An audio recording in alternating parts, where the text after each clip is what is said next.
Boa noite, queridos irmãos. Sejam bem-vindos mais uma vez à nossa casa de oração.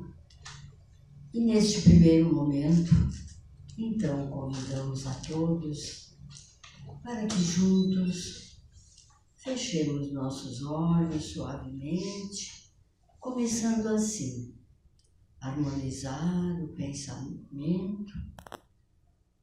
Mais uma vez, queridos irmãos, que todos consigam aproveitar ao máximo a mensagem que hoje vamos ter pela nossa querida Valéria. Muito obrigada por este encontro, por estas presenças, que assim seja.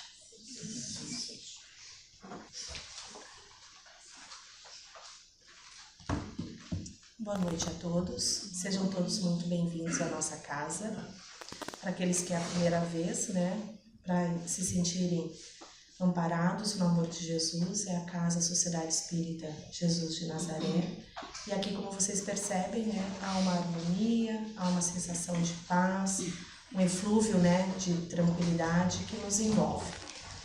E o tema de hoje para a nossa conversa é do livro O Amor Pede Passagem, que tema sublime, do nosso querido Alberto de Almeida, tem na nossa biblioteca, e ele traz temas, o nosso hoje escolhido pela área da família, é o amor e ou culpa, que a gente vai aprofundar em rápidas pinceladas, e eu convido vocês, se puderem, adquirir o livro. O Alberto, ele é médico homeopata, e é um terapeuta, psicólogo transpessoal, e ele traz uma pequena terapia nesse livro. Ao lê-lo, a gente vai vendo que a gente faz reflexões, ele nos convida a essas reflexões à luz da doutrina espírita e com o Evangelho de Jesus, que é o objetivo da doutrina espírita. Então a gente precisa viver o mundo de hoje à luz do Evangelho. E ele traz temas importantes, que todos nós vamos nos identificar em algum momento. Mas eu vou passar rapidamente. O amor e seus trajes. Olha que interessante. Amor e seus níveis de consciência. Achei, ó. Amor e paixão. Amai-vos ou armai-vos. Minha mãe sempre dizia, somos 6 irmãos, eu pedi para vocês se amarem, não se armarem, não se amassem. Então a gente tem essa brincadeira. Amor e sexualidade, amor à primeira vista, amor e casamento, união e diferenciação. Esse é um tema assim bem atual. Amor de substituição, o nosso amor e culpa, amor aos pedaços, a economia amorosa, amor nas diferenças, e assim ele vai. Então são 20 capítulos e bem leves e suaves, então está ali disponível na nossa biblioteca. Tá? E nós vamos começar hoje, eu peço desculpa porque eu sempre faço minhas anotações, Em algum momento eu vou ler as passagens dele também. Ele começa assim: um dos maiores gozos que lhes são concedidos para nós homens na terra é o de encontrar corações com que o seu se simpatize. Isso está no Livro dos Espíritos, na questão 938. Como é bom quando a gente se encontra com alguém que a gente se afina, Seja na parte amorosa, para um relacionamento, ou de amigos, ou de irmãos, E a gente sente aquele calor gostoso. Então, o nosso encontro na Terra é para ser o amor. E a passagem é o amor. E ele vai falar da seguinte forma: que a vida, ela tem acertos e erros, e a culpa deve funcionar como um dos reguladores desse aprendizado, pois ela nos indica quando saímos do prumo, da rota. Todos aqui, nós em algum momento sentimos culpa, E ela é danada. Hoje eu vindo para a palestra, aconteceu um fato, eu falei, bem-vindo, Então vou falar da palestra com esse sentimento ali, porque em algum momento é uma palavra maldita, uma briga descuidada, um desajuste na família, brigamos com o filho, brigamos com o marido, não nos ajustamos em alguma situação, e aí tu gera aquela consciência, poxa, errei. E a culpa ele vai diferenciar justamente nisso, que nós temos a diferença da culpa e do remorso. E aqui eu lhes pergunto, o remorso é bem pior, né? O remorso, ele vai trazer uma analogia que diz que o amor, e aí tentem visualizar, é como um rio. E o amor são as águas que vão fluindo, leve, né, soltas. E a culpa vai ser quando a gente se afasta desse amor, que a gente está querendo ir para as beiradas. E o remorso é quando a gente é aquela pedra encalhada. E nós, na doutrina espírita, estudando, a gente sabe que o que faz nos atrasar evolutivamente, a gente não regride. Esse é o bom passo, né? Nós não voltamos, estamos aqui e não regredimos. Mas o remorso faz a gente estagnar. A gente não vai para frente. E aí fica o convite para cada um nesse momento lembrar de situações em que a gente sentiu culpa e em que a gente sentiu remorso. E eu sempre brinco, né, porque quando eu sinto culpa e alguém brinca comigo, eu falo, a culpa é minha, eu boto em quem eu quero, né? Então se eu quero botar no fulano, eu boto. Mas só para descontrair. Mas a culpa, ela vai nos fazer refletir. O que eu posso fazer? É possível consertar? É. Não é? Então vamos tentar trabalhar com isso para que venha esse ajuste em algum momento. Se não for nessa vida, que algumas vezes a gente não tem como, mas que seja em outra vida. E aí vem a beleza do Espiritismo. Porque muitas vezes, e aqui a gente já deve ter passado, quando alguém morre, e aí vem o remorso. Eu podia ter falado aquela frase que eu não falei, eu briguei antes, eu esqueci de dizer o quanto é importante. E aquele remorso eu já vi pessoas definharem e virem a falecer de tanto remorso por alguém que partiu. E a culpa, tu vai falar assim, tá, fiz coisa e nós espíritas vamos fazer o quê? A oração, pedir o perdão e pedir que numa próxima oportunidade a gente possa vir e se reajustar. E aí a gente não fica preso no remorso. Porque o remorso vai fazer a gente parar de viver, parar de olhar o que é possível e a gente estagna. E a culpa vai falar, errei, estou em prece contigo, peço o teu perdão, mas eu preciso continuar. E Jesus nos ensinou que é o amor. E o amor para a gente continuar e reparar é fazer o bem, a caridade. Porque Jesus era amor e caridade. Ele nunca se mostrou fora dessa linha. Então, todos os erros que cometiam com ele, ele retribuía com amor, com compreensão. E aí, quando a gente pensa em Jesus que não tinha nada, né, para expurgar, sofreu tanto, e nós com as nossas dores, a gente ainda se põe na culpa porque a gente ainda não entendeu que o que nos acontece, sim, somos nós responsáveis. Em algum momento, de alguma forma, nós causamos o que está nos acontecendo, seja para o bem ou seja para o mal. E quando é para o mal é doído, né? Porque aí sofre, marca, e a gente quer tirar, porque alivia quando eu jogo a culpa no outro, que eu falo, não, ele fez isso porque ele é assim, assim, assim. Mas quando eu tomo as rédeas e falo, não, fui eu, aí eu começo a ser o artífice da minha evolução. E eu vou falar, não, agora é comigo. Então eu vou lá, peço desculpas. Quem aqui já teve a oportunidade de pedir perdão para algum desafeto, sabe o quanto é bom. Nem sempre eles aceitam. Tem a passagem do Chico, né, no filme, num dos filmes dele, que mostra que ele foi, pediu perdão para uma pessoa e ele falou, eu não te perdoo. E aí ele diz, a minha parte eu fiz aqui. Eu queria me ajustar contigo, mas agora é com você. Porque eu vim em sinal de, né, desculpa. E a gente vai ter que arcar com isso. E no sentido assim, que ele vai entender o nosso processo. Mas a gente tem que dar o primeiro passo. Com os nossos desafetos. E no lar é onde a gente mais tem, né? O parente difícil, o filho difícil.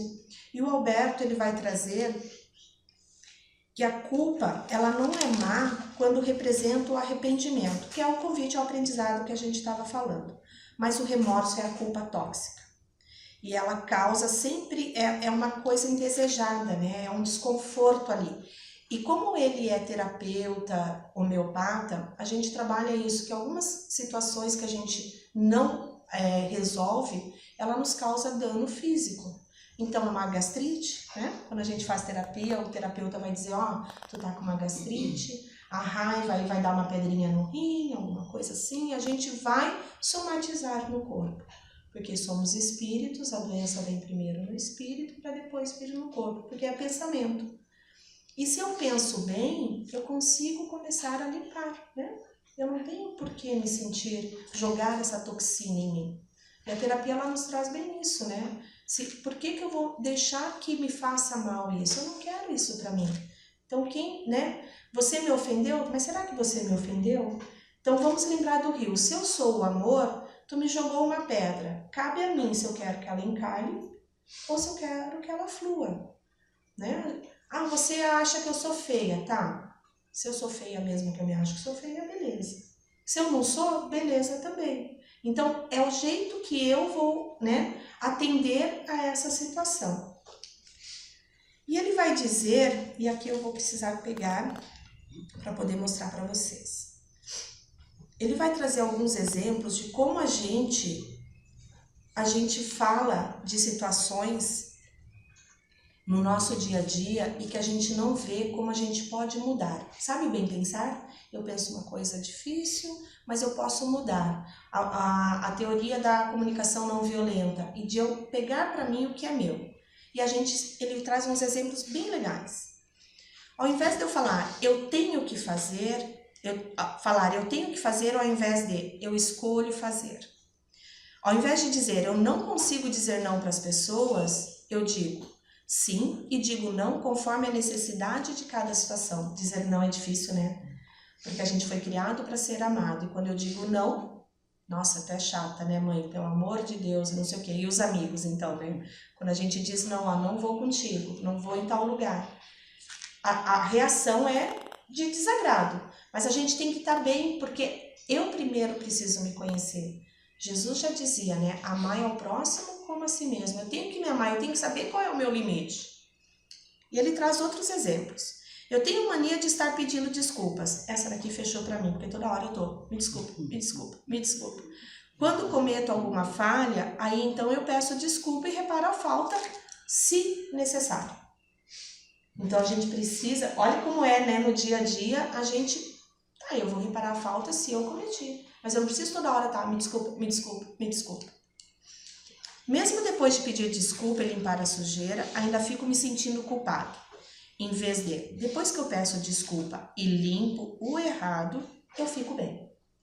Então vejam que é uma pequena terapia que ele vai nos trazendo. Sempre que acontece algo errado em torno de mim, logo penso que seja eu o culpado. Aqui eu me identifiquei de novo, falei, meu Deus, esse livro é pra mim, né? E aí ele vai dizer, quando sucede algo errado próximo de mim, procuro avaliar se tem ou não algum quinhão de responsabilidade no ocorrido.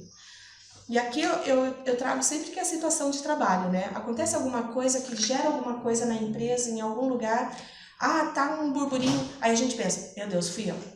E aqui ele traz bem isso, não, será que fui eu? Se não fui, deixa para quem é, mas tira de mim isso. Por que a gente quer sempre achar que a gente é responsável pelo que está acontecendo? Cada um com o que lhe importa, né? E por fim ele diz, estou sempre carregando os problemas dos outros, em vez de estou disponível para ajudar solidariamente aos outros nos seus problemas. Então a gente também quer ser a Madre Teresa de Calcutá e a gente não tá nem próprio para isso. E a gente quer, né? E aí tu acaba atrapalhando mais do que ajudando. Tô disponível aqui. E às vezes é quando a gente quer ajudar e a pessoa não pediu, aí que vem a mágoa, né? Mas eu não te pedi ajuda, por que tu tá se intrometendo, né? Eu não quero ajuda, né? Fica na minha. Eu não te pedi. Então é isso. Quando você se mostrar disponível, eu tô aqui. E tá tudo bem. E ele vai, então, né? Viram que é rápido isso. Ele vai finalizar com a passagem do Zaqueu, que é aquele que ele vai se hospedar na casa dele e aí começam a julgar Jesus porque ele vai na casa de uma pessoa impura, segundo a época. E aí ele fala, Senhor, eu dou tudo que eu tenho, né? Se alguém me faz alguma coisa, eu vou lá e peço desculpas ou, né, tento restituir. E aí Jesus, rapidamente, né, para sintonizar e simplificar, ele diz, aqui se salvou, né, mais um. Porque ele sabe que ele errou e ele tenta restituir. E aí ele ainda dá em dobro na passagem, né, que ele mostra. Então que a gente tenha esse processo. Lembram da mulher adúltera? de Maria de Madalena. Maria de Madalena é um dos maiores exemplos, né? Ela sofria de uma obsessão, a passagem diz, né? Foram tirados 7 espíritos dela e ela se torna uma das maiores, né? Voluntariadas, né? É a primeiro que vê Jesus após o desencarne dele, né? Então, assim, quando eu quis trazer essas duas passagens, tanto da mulher adúltera, que ele vai e diz para ela, vá e não peques mais, quanto de Maria Madalena, porque é isso, errei, mas eu tenho como arrumar. Se é algo que eu não tenho nessa vida, a gente é espírita, a gente é reencarnacionista.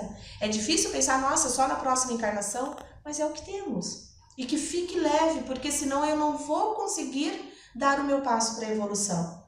Porque eu vou ficar culpada e eu vou começar a me ferir, achando que eu não valho nada. E nós somos filhos de Deus, né? Estamos aqui para evoluir e para amar. E a gente precisa sair dessa zona de remorso. A culpa a gente pega, trabalha ela e resolve. E o remorso, quando ele aparecer, que a gente lembre disso. É aquela pedra que não vai ficar encalhada. Vou trabalhar ela e vou fazer o meu melhor. Sempre com a luz do Evangelho de Jesus, sempre nos espelhando em Jesus. Obrigada por hoje. Então vamos elevar os nossos pensamentos para Jesus, nosso mestre e irmão, para a equipe do plano espiritual que está aqui presente, que possamos sentir neste momento os eflúvios de paz que recaem sobre nós agora, como gotículas de luz. Que possamos respirar profundamente, soltar lentamente esse ar pela nossa boca, liberando toda a incerteza, a insegurança, visualizando o rosto de Jesus sorrindo a nos abençoar. Gratos somos, Mestre, por esta casa que nos acolhe, gratos somos pelo Teu Evangelho que sempre nos coloca no prumo. Gratos somos por estarmos nesta jornada, buscando evoluir. Gratos somos por aqueles que nos escrevem palavras consoladoras, que nos trazem nos livros o amparo, o remédio amigo, que nos fortalece e nos dá o caminho a seguir.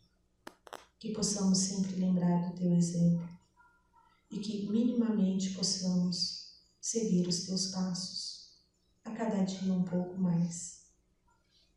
Que possamos aprender o amor-perdão, a perdoar as nossas falhas, a amar, a nos amar, a entender que somos seres perfectíveis e que estamos no caminho da nossa evolução. Que possamos olhar os nossos irmãos do nosso trabalho, das nossas casas, aqueles que são os nossos desafetos, com esse olhar de amor, entender que cada um traz a sua dor e que naquele momento é o que ele pode nos ofertar e que nós, em contributo, vamos devolver com amor e compreensão. Mestre, nos ampare hoje e sempre, e que assim seja. Que assim seja.